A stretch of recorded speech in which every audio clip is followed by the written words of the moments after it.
राम राम भैया। राम राम भैया, राम राम। मेरा नाम रविंद्र सिंह यादव है, मैं एक्सिस डेवलपमेंट सर्विस से आया हूँ जी।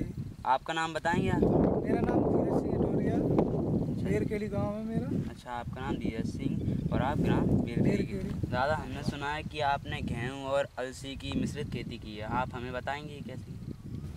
जी, फसल बोने के लिए सबसे पहले खेत की हकाई जुताई करनी पड़ती है। अच्छा। 3-4 दफ़े करना पड़ती है। फिर उसके बाद उसमें देसी खाद फेंकना पड़ती है। अच्छा। फिर उसको हाँकते हैं एक बार और, फिर बोई जाती है। अच्छा, तो सबसे पहले खेत की हकाई जुताई की जाती है, उसमें देसी खाद फेंकते हैं। हाँ। अच्छा, देसी खाद फेंकने के बाद एक और बार हकाई करते हो जिससे कि वो मिल जाए अच्छी तरीके से। पूरी तरह मिल जाए खेत में। अच्छा। और क्या। अच्छा, हकाई जुताई करने के बाद आप इसमें पानी देते हो?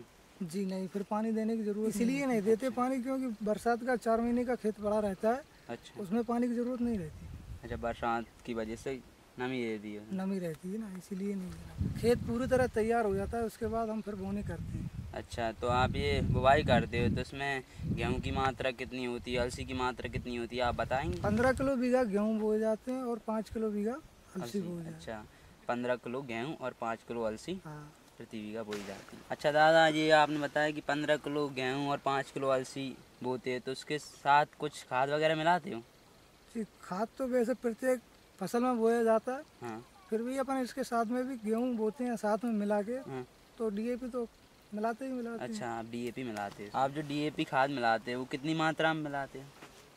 डीएपी खाद फसल के हिसाब से मिलाया जाता है, जैसी जो सी फसल है उस हिसाब से मिलाया जाता है। हाँ। फिर भी इसमें 7 किलो के लगभग तो अच्छा, मिला देते हैं। 7 किलो मिलाते हो। ज़्यादा आप जो बुवाई करते हो वो किसकी सहायता से करते हो? पवेरा फेंकते हो, मशीन या किसी अन्य चीज़ से करते हैं? ट्रैक्टर से मशीन द्वारा की जाती है। अच्छा, ट्रैक्टर से मशीन द्वारा किया। तो हर जगह ट्रैक्टर चल रहा है। हाँ। जो आप बुवाई करते हो जिसमें एक बीज से दूसरे बीज की दूरी होती है वो कितनी होती है? करीबन 4-4.5 आंगुल के हिसाब से। करीब 4 आंगुर होती है, 4.5 आंगुर होती है। मशीन भी उसी हिसाब से सेट रहती है। अच्छा। 4 आंगुल के हिसाब से चलती रहती है, आगे बढ़ने पर बीज गिरता है। आपने जो बुवाई की है गेहूँ और अलसी की, इनमें पहले कौन सा उगता है?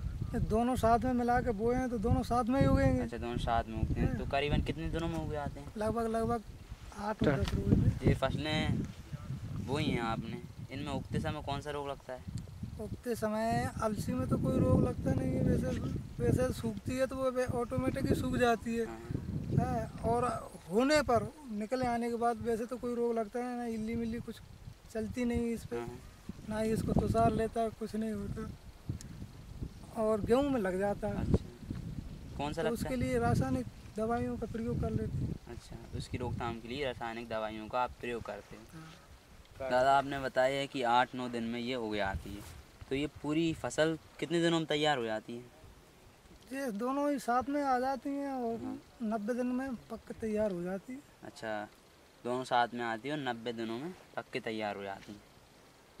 अच्छा दादा, आपने ये इन दोनों की मिश्रित खेती की है, तो आप इन्हें काटने में कोई समस्या आती होगी? जी नहीं, कोई समस्या नहीं आती, क्योंकि थ्रेसर से काटने के बाद थ्रेसर से निकालते हैं तो गेहूँ एक तरफ हो जाता है और अलसी एक तरफ हो जाती है। अच्छा, थ्रेसर से काटने पर बाकी चलना लगाने के बाद छान लेते हैं। दादा, आपने बताया कि ये गेहूँ और अलसी अलग अलग हो जाती हैं, कैसे हो जाती हैं?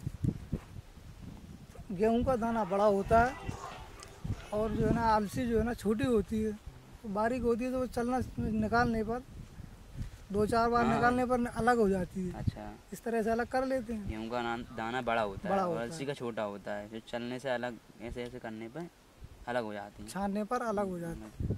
चलिए आप देखिए, मैंने ये दोनों मिश्रित खेती की है, अलसी और गेहूँ। आप देख लीजिए, ये हमारी अलसी की फसल है, ये हमारे गेहूँ की फसल है। ये सारे खेत में मैंने अलसी और गेहूँ की फसल की है, आप देखिए। जैसे दादा आपने ये फसल बोई है, तो आप इसमें पानी किस हिसाब से देते हैं? इन दोनों फसलों के लिए एक ही पानी काफ़ी रहता है वैसे। अच्छा। और अगर पानी की मात्रा अपने पास अधिक है तो आप 2 भी दे सकते हो। अच्छा, वैसे तो अगर एक ही पानी में आ जाती है, और अगर ज़्यादा पानी की मात्रा है तो आप 2 भी दे सकते हो। है। दादा, आपने हमें ये फसल बताई, इसका उत्पादन क्या होता है?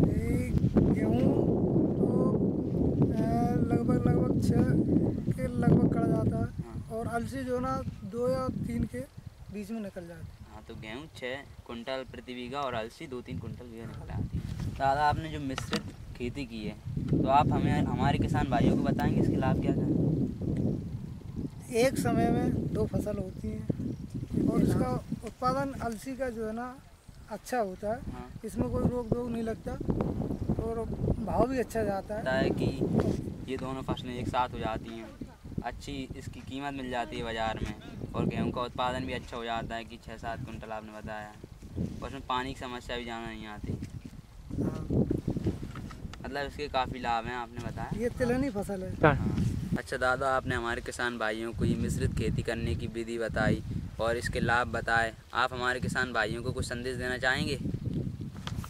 मैं किसान भाइयों को ये संदेश देना चाहूँगा कि मिश्रित खेती में काफ़ी लाभ है, क्योंकि समय की भी बचत होती है और एक ही समय में 2 फसल हो जाती है। हमने जो मिश्रित खेती की है इसमें गेहूं के साथ में अलसी मिलाई है, इससे हमें काफ़ी लाभ है, क्योंकि मंडी का भाव जो है ना अधिक मिलता है और इसमें जो है ना खेतों की उर्वरक शक्ति भी अच्छी बनी रहती है, नमी बना के चलती है, काफ़ी सारे लाभ होते हैं इससे। अच्छा भैया, आपने हमारे किसान भाइयों को मिश्रित खेती करने की विधि बताई और इसके लाभ भी बताए और हमारे किसान भाइयों को संदेश दिया। आपका बहुत बहुत धन्यवाद। राम राम। राम राम राम राम।